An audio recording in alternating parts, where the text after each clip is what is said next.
आज की चिंतन गोष्ठी का विषय है नाराजगी से राजी होने तक,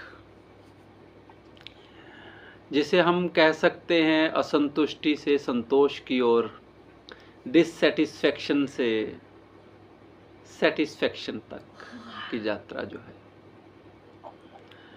अतृप्ति से तृप्ति तक की यात्रा कह सकते हैं इसको। तो इस चिंतन सत्र में आपका स्वागत। बंधुओं, यदि हमें नाराजगी को परिभाषित करना हो, हम अक्सर नाराज होते हैं। जब कोई हमसे नाराज होता है, अप्रसन्न होता है, हमसे खिन्न होता है, तो हम कैसे परिभाषित करेंगे नाराजगी को? जो मेरी समझ में आया, जब कोई हमारी अपेक्षाओं पे, हमारी एक्सपेक्टेशंस पे पूरा नहीं उतरता है, तो हमें एक प्रकार की नाराजगी पैदा होती है। जब हम किसी से जो चाह रहे होते हैं वो उम्मीद पूरी नहीं होती है, तो नाराजगी होती है भीतर पैदा। जैसे कार्यालय में, घर में, परिवार में किसी को कोई कार्य सौंपा, उसने कार्य नहीं किया, हमें नाराजगी आई उसके प्रति। जहाँ मुझसे किसी ने कुछ चाहा, मैं पूरा न कर पाया, वो मेरे प्रति नाराज हो गया। कार्यालय में अक्सर नाराजगियां पैदा होती हैं, मोहल्लों में, घर के अंदर, है ना। किसी मुझसे ज़्यादा उम्मीद है, मैं कम कर रहा हूँ तो नाराज़गी है। थोड़ी सी उम्मीद है, मैं वो भी नहीं कर रहा हूँ, तब भी नाराज़गी है। तो मोटे तौर पे कह सकते हैं, जब हम किसी की अपेक्षाओं पे पूरा नहीं उतरते, उसको नाराज़गी कहते हैं। लेकिन ये कोई व्यक्ति हो ऐसा ज़रूरी नहीं है। कई बार हमारी जो नाराज़गी है वो किसी व्यक्ति से नहीं होती है, किसी परिस्थिति से हो सकती है, वातावरण से हो सकती है, वस्तु से हो सकती है। जैसे बड़ी गर्मी पड़ रही है और मेरे को खिन्नता हो रही है, भीतर नाराजगी हो रही है, किससे पता नहीं, लेकिन ये क्या है, मर गए और लाइट बंद है, लाइट वालों पे हो गई, किसी एक व्यक्ति से नहीं है, लाइट वालों पे नाराजगी हो गई, है ना। ऐसे ही जा रहे हैं, जाम लग गया, तब नाराजगी है ना। अरे इतनी ठंड हो गई है, तब नाराजगी है। तो उसके बड़े रूप बदल बदल के आती है। अब होता क्या है वास्तव में नाराजगी से? धीरे धीरे हमारे भीतर इकट्ठी होती रहती है इस व्यक्ति की, उधर ये वो, और फिर कभी विस्फोट होता है क्रोध के रूप में उसका। और हम कहते भी हैं, उस दिन ऐसा किया, उसके बाद ऐसा किया, फिर ऐसा किया, फिर भी मैं चुप रहा, फिर भी मैं देखा, फिर भी मैंने सहा, और फिर किसी दिन वो विस्फोट हो जाता है। तो नाराजगियां इकट्ठी होंगी तो वो विस्फोटक बन के उभरेंगी ही। और एक और बड़ी विशेष बात कि कई बार नाराजगी क्रोध से भी ज्यादा खतरनाक होती है। क्रोध तो एक घटना घटी और समाप्त हो गई, लेकिन नाराजगी या खिन्नता या अप्रसन्नता वो धीरे धीरे हमारी ऊर्जा को सोखती है ना, हमारी शक्तिहीन करती जाती है हमें। और फिर होता क्या है, अगर निरंतर हम नाराज रहते हैं किसी स्थिति से, किसी व्यक्ति से, किसी वस्तु से, वातावरण से, यदि वो निरंतर नाराजगी चलती है तो फिर वो हमारा स्वभाव बनने लगता है धीरे धीरे। और जब नाराजगी मेरा स्वभाव बने, वो बड़ी खतरनाक बात होती है। अब क्या होता है, कोई कारण विशेष नहीं है नाराजगी का, लेकिन मैं खिन्न हूं। कईयों के चेहरे पे कभी मुस्कान नहीं आई होती है, हर वक्त त्योरिया चढ़ी हुई है ना, त्योरिया चढ़ी हुई है, और चेहरे पे एक अजीब प्रकार का तनाव है। क्योंकि इसी प्रकार नाराज रहने से, अतृप्त रहने से, असंतुष्ट रहने से, डिससेटिस्फाइड रहने से अब वो मेरी आदत में शामिल हो गया। अब मैं चलते, जैसे किसी की आदत, बड़े कम लोग होते हैं जो प्रसन्न रहना किसी की आदत हो सकती है, सदा मुस्कुराते रहते हैं, बड़ी स्माइल पेश करते हैं हर समय। ऐसे ही अतृप्त रहना, नाराज रहना भी मेरी आदत का एक हिस्सा हो सकता है। और हम सब जानते हैं कि जब अतृप्ति मेरी आदत बनने लगे तो वो किस प्रकार से अनिद्रा का रोग धारण कर लेती है, कैसे धीरे धीरे वो एंग्जाइटी का रूप धारण कर लेती है, कैसे धीरे धीरे हाइपरटेंशन की ओर लेके चली जाती है। और आपने अक्सर देखा होगा, जब हम थोड़ी नाराजगी वाली खिन्न स्थिति में अप्रसन्न होते हैं, जिनसे तब हम एक्सपेक्ट करते हैं कि कोई हेल्प आएगी, कोई फोन आएगा, नहीं आती है आपको। और जब हम बड़े आराम, बड़े शांत हैं, बड़े प्रसन्न हैं, बड़े, तो जिसने नहीं भी मिलना होता वो मिलने चला आता है, फोन आ जाता है। उसका कारण विशेष है, शायद सब लोग समझते होंगे कि हम एक एंटीना की तरह हैं जो फ्रिक्वेंसीज एमिट करता रहता है। कई बार क्या होता है कि हमारे एंटीना से बड़ी अच्छी फ्रिक्वेंसीज निकल रही होती है, झट से हमें कोई फ़ोन आ जाता है। ऐसे ही मन किया, कोई कहता है कि फ़ोन करने का, दिल किया कि आपसे बात करें। और कभी जब हम बड़ी नकारात्मक ऊर्जा से भरे होते हैं, कोई फ़ोन करते करते भी अच्छा बाद में करेंगे, हमारी फ्रिक्वेंसीज ऐसी एमिट होती है जो दूसरे को रिपेल करती है। और नाराजगी ऐसी ही एक फ्रिक्वेंसी है। हम खिन्न हैं किसी और कारण से, किसी के आने का भी प्रोग्राम हम तक, किसी अच्छे व्यक्ति का आने का प्रोग्राम भी रुक सकता है। केवल व्यक्ति तक ही बात सीमित हो तो ठीक होता, लेकिन होता ये है कि कोई अच्छी बात घटित होनी है, हमारे भाग्य का उदय होना है, हम तक कोई अच्छी समाचार आना, वो भी रुक जाता है कई बार। हमारी जो एंटी फ्रिक्वेंसीज है ना, नाराजगी वाली फ्रिक्वेंसीज, उसको भी रोक देती हैं। तो क्या किया जाए? आप नाराजगी के बिल्कुल सामने जो खड़ा है उसको हम कहेंगे राजी, संतुष्ट, तृप्त, प्रसन्न, सेटिस्फाइड। अब एक व्यक्ति को कुछ भी ठीक नहीं लग रहा है, सब कुछ ही, और एक व्यक्ति हर चीज के लिए राजी है, एक्चुअली वो भी एक चिंतन के द्वारा इस स्थिति में पहुंचा है कि जो कुछ घट रहा है, जो कुछ इस व्यक्ति ने किया है, इसके पीछे इस व्यक्ति का दोष नहीं है। भगवान श्री कृष्ण के अनुसार, भगवत गीता के अनुसार, इसके पीछे ये व्यक्ति दोषी नहीं है, उसके गुण विशेष दोषी हैं, उसका तमोगुण दोषी है। और तमोगुण लगातार गलत संगत से, गलत चिंतन से बना है, और अब ये तमोगुण सतोगुण में बदले, उसकी एक लंबी चौड़ी प्रक्रिया है। इसलिए ये व्यक्ति स्वयं भी अपने गुणों के हाथों विवश है। इसने जो कुछ किया है इसमें इसका कुछ नहीं है। तो ये एक चिंतन हमें उस व्यक्ति से नाराजगी से निकाल सकता है। अब बड़ी लाइट चली गई जी, हम लोग कहते हैं इधर ऐसे हो रहा है, वहां पे लाइट रहती है, इस जगह हो गई है। अब ये व्यवस्था के पीछे कौन है, कैसे है, और हम क्यों कर किसके लिए खफा होते जा रहे हैं, किसके लिए खून सुखाते चले जा रहे हैं। और ऐसे ही बड़ी गर्मी पड़ रही है, तो कभी सोचे हम ये आक्षेप किस पे कर रहे हैं, और इससे होगा क्या?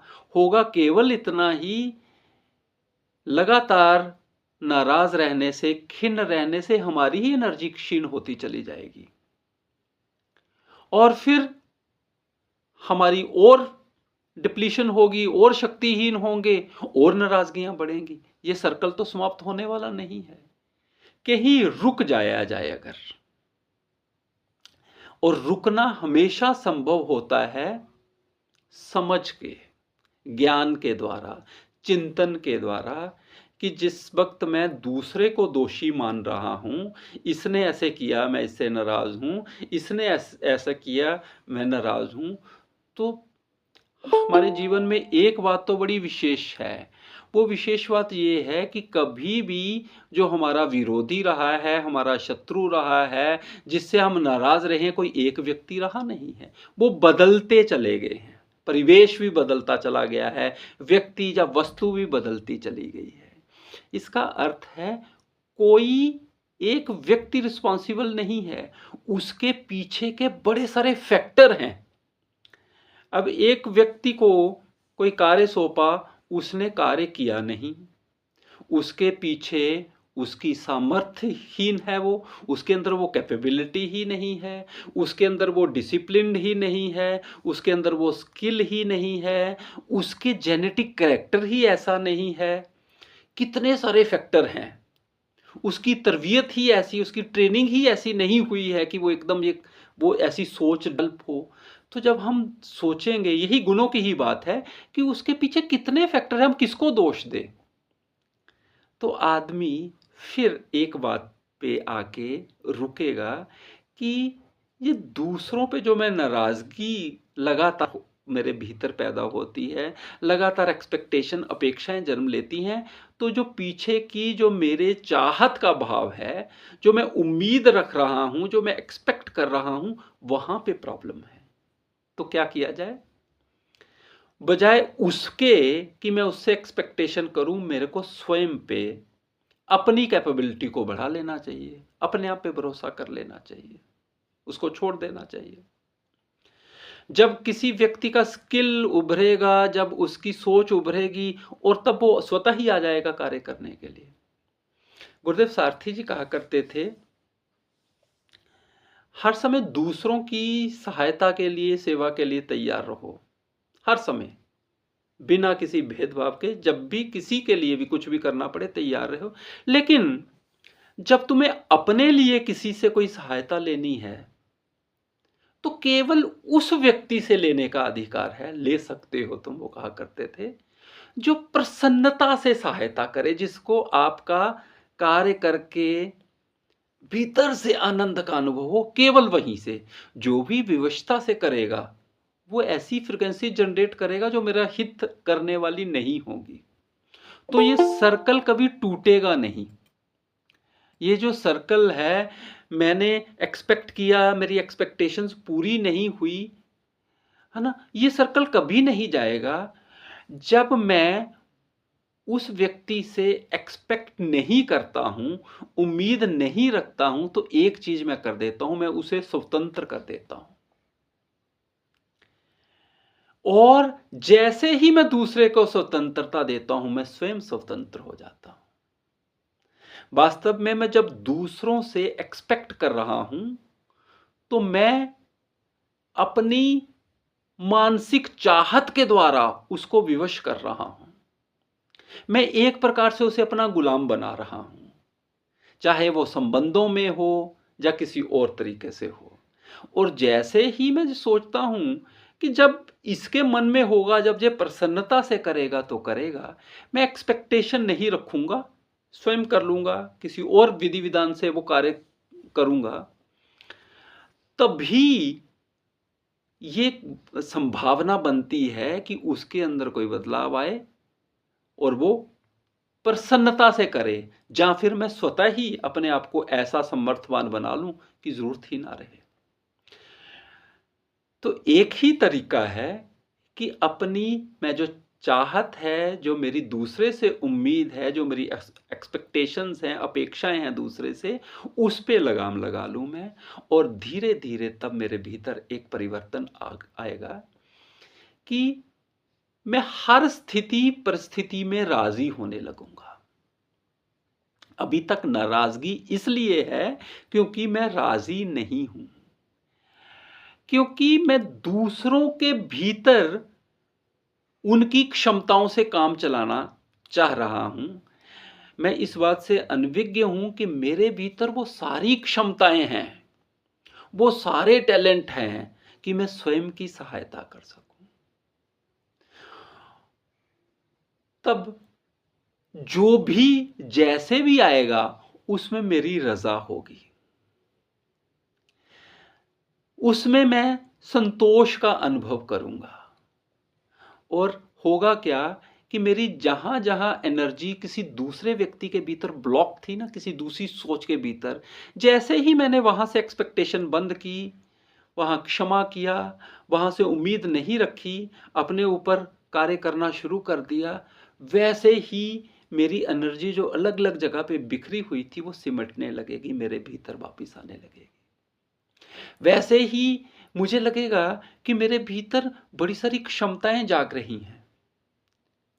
ये भी नहीं है कि वो कभी द्वारा वो मेरे से उम्मीद करे मैं तैयार रहूं, या कभी वो प्रसन्नता से सहायता करते तो उसके लिए भी कोई रिस्ट्रिक्शन नहीं होनी चाहिए। लेकिन केवल इतना ही है कि मैंने अपनी चाहत के कारण अपने बड़े सारे द्वार बंद कर लिए, अपेक्षाओं के कारण मैंने अपने ऊपर जो असीम कृपा हो रही है उसके द्वार बंद कर लिए हैं। और जैसे ही मैं इससे बाहर आता हूँ, इससे बाहर निकलता हूँ, एक्सपेक्टेशन छोड़ता हूँ, सबको स्वतंत्र करता हूँ, मैं स्वयं स्वतंत्र होने लगता हूँ और मेरे भीतर कई प्रकार की जो हैं क्षमताएं विकसित होने लगती हैं। अब गर्मी आ गई है, यकीन मानिए हम सब लोगों का ये अनुभव होगा, जब मेरे मन के भीतर नाराजगी नहीं है, वो वातावरण की जो प्रतिकूलता है वो भी मुझे विचलित नहीं करेगी। मैं विचलित केवल चिंता के कारण होता हूं। जैसे ही चिंता चिंतन में बदलती है वो विचलन दूर हो जाता है। तो एक ही तरीका है कि जो कुछ जैसा जिस प्रकार का है उसी को उसकी कृपा मान लिया जाए। तो असंतुष्टि के इस भाव से बाहर आने के लिए संतोष को इनवाइट करना पड़ेगा। और वैसे भी असंतुष्टि, खिन्नता, अप्रसन्नता, नाराजगी मैंने बाहर से इंपोर्ट किए हैं। ये मेरी आत्मा के गुण कदापि नहीं है। मेरा जो असली गुण है, मेरी चेतना का, मेरी आत्मा का, या जिसे मैं अपना गुण कहूंगा, वो है संतोष, वो है प्रसन्नता, वो है राजीपन, वो है सेटिस्फेक्शन, वो है तृप्ति का भाव। और जैसे ही मैं ये भाव अपने भीतर इनवाइट करने लगता हूं, मुझे ये एहसास होता है कि मैं अपने आप में पूरा फुलफिल्ड हूं, तृप्त हूं मैं अपने आप में। और मैं दूसरों से एक्सपेक्ट करने के लिए नहीं आया हूं यहां पे, मैं दूसरों को देने के लिए आया हूं। और देते हुए यदि एक पल के लिए भी ये भाव आता है कि मैं दे रहा हूं, अब इससे भी मैं मांग सकूंगा, उसी समय मेरी सारी की सारी सेवा स्वाहा हो जाती है। देना है और लेश मात्र भी लेने का भाव नहीं रखना है, ये एक काम करेगा, मुझे स्वयं में स्थित करने का भाव जगा देगा, अपनी चेतना में स्थिर होने का भाव। गुरुदेव सारथी जी कहा करते थे, लेना बेशक रह जाए लेकिन देना ना रहे। देने के लिए हर समय हम तैयारी करते रहें। अगर मैंने किसी व्यक्ति से कुछ लेना है, मैं संकल्प कर सकता हूं मानो मैंने ले लिया, लेकिन जिसका देना है उसके संस्कार मेरे देने से ही समाप्त होंगे। मेरे उसके जो संस्कारों के बीच में जो जो दरारें पड़ी है ना, वो दे के समाप्त होंगी। तो जब मैं दूसरों से चाहत कुछ नहीं रखता हूं, बदले में केवल देता हूं और इसका राग भी नहीं अलापता हूं, इसमें अहम में भी नहीं जाता हूं, वो मुक्ति का द्वार खोलता है। इसीलिए नरसिंह मेहता का भजन जो महात्मा गांधी की प्रार्थना सभा में अक्सर गाया जाता था, वो था, वैष्णव जन तो तेने कहिए जो पीड़ पराई जाने रे, पर दुखे उपकार करे पर मन अभिमान न आने रे।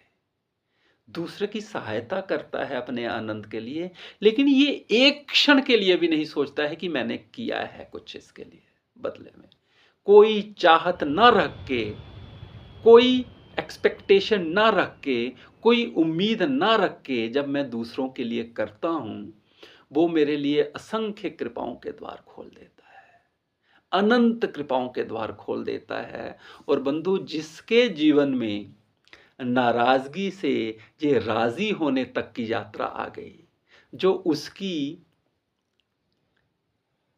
पूरी कुदरत पे, पूरे उसके विधि विधान पे राजी है। जो जो भी वो दे रहा है, जिसके लिए जो प्रसाद बनता जा रहा है, जो उसके हर कार्य में तृप्त है, वही राम है।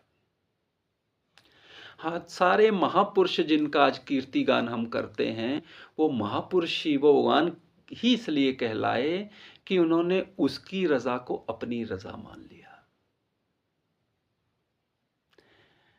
एक बड़ा सुंदर एक कथा आती है कि गुरु गोविंद सिंह जी के पास एक नौलखा हार पहने हुए होते थे। तो एक श्रद्धालु आई और कहने लगी कि मुझे आपका ये हार बड़ा अच्छा लगता है, क्या आप ये मुझे दे सकते हैं? तो कहते हैं उन्होंने उसी समय उतारा और देने लगे, लेकिन आंख में आंसू आ गए उनके, गुरु गोविंद सिंह जी के।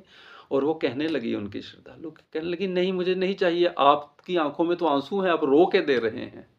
कहते नहीं, इसलिए आंसू नहीं आए हैं, आंसू इसलिए हैं कि देने वाला कोई और है और समझ तुम ये रही हो कि मैं तुम्हें दे रहा हूं, मैं नहीं तुम्हें दे रहा। ऐसी स्थितियां, और जिसमें देने का भाव जन्म ले लेता है, वहां नाराजगी रहती नहीं है, वहां केवल रजा हो जाती है, सहमति हो जाती है, सर्व स्वीकार का भाव जन्म लेता है। और जहां सर्व स्वीकार हो, सहमति हो, वहां कोई शत्रु नहीं रह जाता है, मित्रवत बन जाता है। और ऐसी ही स्थितियों परिस्थितियों में हमारे ऋषिगण, हमारे गुरुजन, हमारे महर्षि वंदना करते हैं कि ये सारा पसारा तेरा है, सिया राम में सब जग जानी, करहूं प्रणाम जोरि जुग पानी। ऐसी ही स्थितियों में ऐसा कीर्तिगान होता है, ऐसा शंखनाद होता है, ऐसा जागरण होता है। तो हम सबके भीतर, प्रिय बंधुओं, राजी हो जाने का, संतुष्ट हो जाने का, प्रसन्न हो जाने का ये भाव जागे। प्रभु हम सब पर कृपा करें और हमारी यात्रा अतृप्ति से इस पूर्ण तृप्ति की यात्रा हो। पूर्ण तृप्ति का अर्थ होता है अपने आप में पूरे रमे हुए होना, अपने आनंद के भाव में होना, अपने आप को कृतार्थ, आभार मानना, हर पल शुक्रिया के भाव में रहना, लेने के भाव से निकल के देने के भाव में चले जाना, और निरंतर ऐसी ही स्थिति में सबके लिए प्रार्थनाएं निकलती हैं।